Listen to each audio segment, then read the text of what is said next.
You're hanging your favorite movie posters because they are...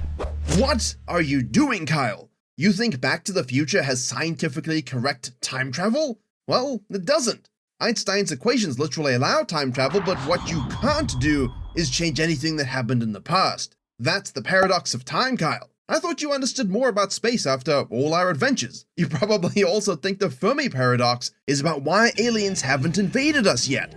Oh, no. Oh, that's not what it's about at all, Kyle. Despite many YouTube videos telling you that it is, but it's okay. There is a way for me to show you, because I will test your understanding of the biggest paradoxes in space, from the simplest to the most complex in the universe, that will actually shatter your mind. I wonder how many paradoxes the viewers will also understand or not understand. Let's see by the end. Round 1. Let's start with a very easy one, Kyle. You see, 4 billion years ago, the sun was 30% dimmer than it is today. Of course, that means less light, less heat, and that explains the frozen Earths you always hear about, right? Wrong. And if you said that at home, you're also wrong. While young Earth had liquid oceans sloshing around with bacteria doing backstroke and other forms of life, Mars also had liquid water. Lakes, rivers, deltas, the whole 1960s vacation package. But with a sun that weak, neither planet should have had a single drop of liquid water. In fact, it should have been below freezing for the first 2 billion years of its existence, with Mars being even worse off because Mars is further away from the sun, obviously, than the little bit. This is the faint young sun paradox, and after 53 years of trying to understand it, nobody on Earth knows how this is possible. The math is brutal, actually. Mongolian horses even struggle to figure it out, and he's right about everything. Except that time he thought mining Bitcoin was for nerds. Well, now the nerds are rich and he eats his own homegrown hay. So what's the explanation? Carl Sagan said ammonia, which makes it a giant greenhouse, until we realized that ultraviolet destroys ammonia in a decade. Carbon dioxide would need to be 100 times current levels, and the rocks on Earth just don't show any evidence. And if you have too much methane, it blocks sunlight and then ends up making things colder. So definitely not that.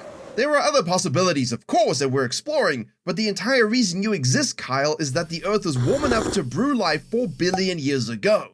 But at this point, no one can tell you why. My grandma figured out my ex's wife affair faster than the science has figured this out. And she was blind. So was I, apparently. Well, your score is 0, Kyle. Try not to lower that anymore. Although, wouldn't that be a paradox? Let's deal with the big green man in the room now. Round 2. Yes, as I said, the Fermi paradox simply isn't, why haven't we heard back from any aliens?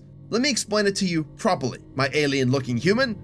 The Fermi paradox is about why there is no evidence for extraterrestrial life, and perhaps hadn't already colonized our planet in the past, or even now, taken over our lives, your living room, eating your limited edition snacks, and burnt your Magic the Gathering collection. It's a lot worse than you think. The Milky Way is 13.6 billion years old, contains 100 to 400 billion stars, and we've confirmed over 6,000 planets with potentially habitable ones popping up basically everywhere. The universe is absolutely stuffed with the conditions for life. So here's where it gets paradoxical. Fermi said if even one civilization developed interstellar travel at 10% the speed of light, something actually achievable, they could colonize the entire galaxy in 10 to 100 million years. The galaxy is 13.6 billion years old. That's over 100 chances to colonize the whole thing, with billions of stars and planets that could have evolved before us. So where is the galactic empire, the Dyson spheres, the colonies? We don't see them. We don't hear them. Absolutely nothing. Well, I mean, you'd think it was me, but I'm not really an alien. I'm from the 11th dimension. So either we are completely alone on Earth, which is statistically insane, or they're deliberately hiding, which has dark and evil implications, or something kills off civilizations before they can spread, called the Great Filter. And for humanity, that either is in the past, meaning we got lucky, or it's ahead of us, meaning we're cooked. And based on social media and people thinking they know more than their doctors and astrophysicists, yeah, our Great Filter might be coming. Yes, Mongolian horse. My girlfriend also told him she wished he had a filter, so he'd shut up. Anyway, before we move on though, a quick round 3, Kyle. Ever wondered why the night sky is dark? If the universe was infinite and eternal, Every line of sight where you looked would hit the surface of a star and the sky would be glowing as bright as the sun. The fact that it's dark is proof the universe is only 13.8 billion years old, so distant light hasn't reached us yet. And the light that is trying to get here is being stretched by the expanding universe until it's invisible. That's Olber's paradox. Cool, right? Okay, let's go to the medium complexity level paradoxes, where time itself starts to make you consider if the chicken came before the dinosaur. What the f***, you Kyles? Yep. So you're probably going to say, easy one, Gravipool. You send a twin into space at near light speed. They come back younger than the Earth twin because moving that fast slows down time. Boom, time dilation. Well, that's all wrong. Well, half wrong. Yes, it's time for the twin paradox. You've heard of this one. Even the earworm in my head has an opinion on this, and he can't even spell physics.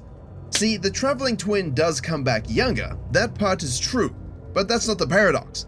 In special relativity, all motion is relative.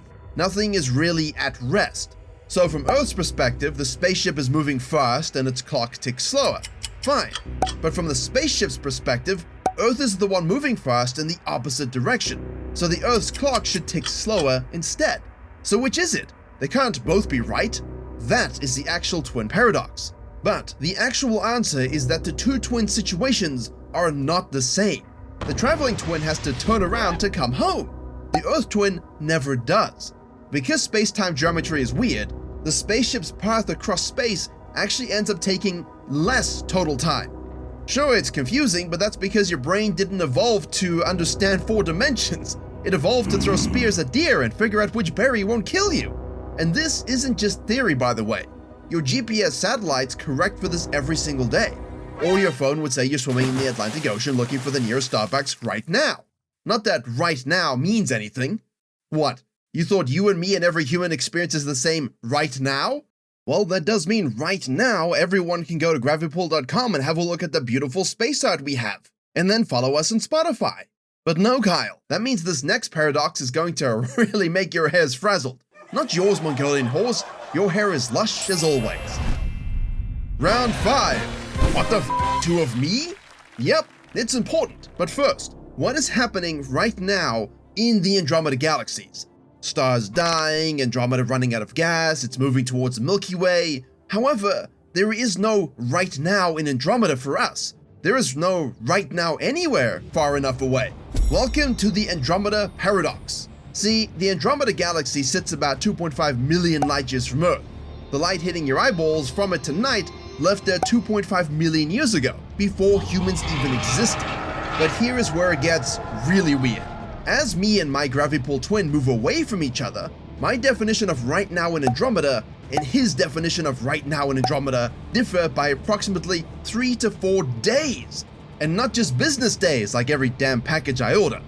If an alien fleet just launched from Andromeda this morning, in my reference frame, then in his reference frame, walking the other way, that fleet hasn't left yet and we don't see anything. But both of us are correct for our own version of right now. Einstein himself wrote, "The distinction between past, present, and future is only stubbornly persistent illusion." Sadly, my girlfriend says this when she breaks my stuff and I have to wait for it to get fixed. She's very clumsy. Bless her. Well, you look a bit stumped. Perfect. That means it's time to escalate to the hugely complex paradoxes before we absolutely melt your existence. For the most extreme ones. Wait, I need to actually bring your young grandfather from the past. Don't worry, I won't hurt him. Round 6. Yes, this is the grandfather paradox. You're going to say, easy. You go back in time, kill your grandfather, you never exist. Your grandfather lives, you do exist. Nope. The grandfather paradox does not prove that time travel is impossible. It actually proves the opposite. Einstein's equations of general relativity allow time loops back to your own past. They're a feature baked into the structure of the universe. Wormholes can give you access if exotic matter exists for them to even be created. So, if the math allows time travel but we just don't have the engineering, where's the paradox? Well, it's here. The universe will never let you succeed at killing your grandpa. You can go back in time, you just cannot change anything once you arrive. This is called the Novikov self-consistency principle. Your gun will jam, you'll miss the shot, Grandpa ducks at the exact right second, your free will is overruled by cause and effect every single time. Not by magic, but because you live in a universe where the only timelines that physically solidify are the ones where the math makes sense. I know, right? The alternative idea is that you can kill your grandpa, but it will split the timeline where your original timeline remains with Grandpa alive, but the new one starts where you killed him. Gosh, that was intense. I need to rinse my face after that. Ah, that's nice. You see what just happened, Kyle? I put water on my face, which caused it to be wet, cause and effect. However, there's an insane paradox out there that hit me right in the face last week when I was doing yoga and Pilates. Round 7. So, there I am going downward facing dog and bam, a watch falls on my head out of thin air. I pick it up and read the back. It's engraved, to Gravity Pool, from Gravity Pool. Future me sent it. Cool, I'll wear it. 6,000 years from now, when I'm an old and wrinkly Gravity Pool, I'll send the same watch back in time and drop it on my own head during Pilates. Wait, that's a time loop. So where did the watch come from in the first place? I didn't make it. Old me didn't make it. It just exists, looping in time forever with no creator and no beginning. Welcome to the bootstrap paradox, an object or piece of information that has no origin, yet it exists only because it exists. Some physicists wrote a real scientific paper about this in 1992 and called these things jinn particles, after the genies of Arabic mythology that leave no trace when they disappear. Ooh. Unlike the grandfather paradox, this doesn't break physics directly, there's no contradiction, but it violates thermodynamics. Yes, stuff has to come from something, not nothing. Yet the watch just appeared for free. Illegal! The math says it's allowed, but reality doesn't really say yes. Much like how I don't say yes when Ripped Goose asks if he can use my sound system to host house parties. I know how he gets. He'll damage the equipment and possibly burn down my house. I can't allow it. Much like how physics can't actually allow some of these time-traveling violations. And that's our next paradox, Kyle. And for this, we should actually go into space very quickly. Don't worry, I'm sure we'll be back super soon. Round 8. Instead of Grandpa, we now have a star. And because I'm able to, I decide to kick this star into a wormhole. It comes out the other side 30 minutes in the past, flying right at me about to take the shot. The future star slams into past me and knocks me out of the way. But now I can't kick the original star into the wormhole. With no kick, there's no future star to come back and hit me. So I have to kick it for the future star to come back. The whole thing keeps ending in an endless loop where the same event both happens and doesn't happen. Yeah, this is Polchinski's paradox. However, when some physicists thought about this, it ended up being more nuts than the nuts those damn squirrels keep eating when I leave them out for me to snack on. See, the universe has an answer. The star comes back through the wormhole at just the right angle and grazes past me instead of slamming into me. The graze nudges my kick just slightly, but the star still goes through the wormhole at the exact angle needed to come back and graze past me the same way it just did. Everything works out perfectly because the loop is now satisfied. But here's the wild part that's a bit extreme to consider. There are infinite versions of the setup that all work. The universe just enables only one of them to actually exist, which is what we said earlier. Time travel just doesn't allow paradoxes. The universe actively rewrites your actions to make sure they don't happen. Indeed, Mongolian horse, the universe is a controlling little freak. Yeah, I said it. What are you gonna do about it, Mr. Universe, huh? I exist beyond you. You are no— Oh, well, that sucks. Anyway, I couldn't think of a better place for the final stage. The most extreme paradoxes known to humanity. And all life. Time. It's time to mess with actual reality, including dealing with the most profound paradox of all time. Round 9. So, many people in history have thought the universe is probably infinite. Space extends forever with infinite stars, infinite galaxies, infinite planets. So logically, there might be infinite copies of you out there doing infinite variations of whatever it is you do every day. But the math of infinity, which doesn't behave like normal counting, creates Hilbert's Hotel paradox. Now, because the universe just sent us to the backrooms, a space between universes and a separate dimension, imagine it has infinite backrooms, but everyone is filled with a Kyle. However, a new guest shows up and yet the backroom still has a spare room. You just shift everyone over by one. Room number 1 goes to 2, 2 to 3, and forever. Room 1 is now empty for the new guest. The hotel was full and somehow now isn't. Because it's infinite, we can just have more.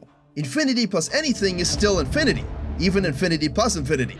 So in an infinite universe, every possible version of every possible thing has to happen somewhere out there. There is another Earth with another Kyle on another couch watching another me, guaranteed. There's also one where I'm a goat and you're a cactus. Maybe. Which raises the obvious question. How do you know you are the original?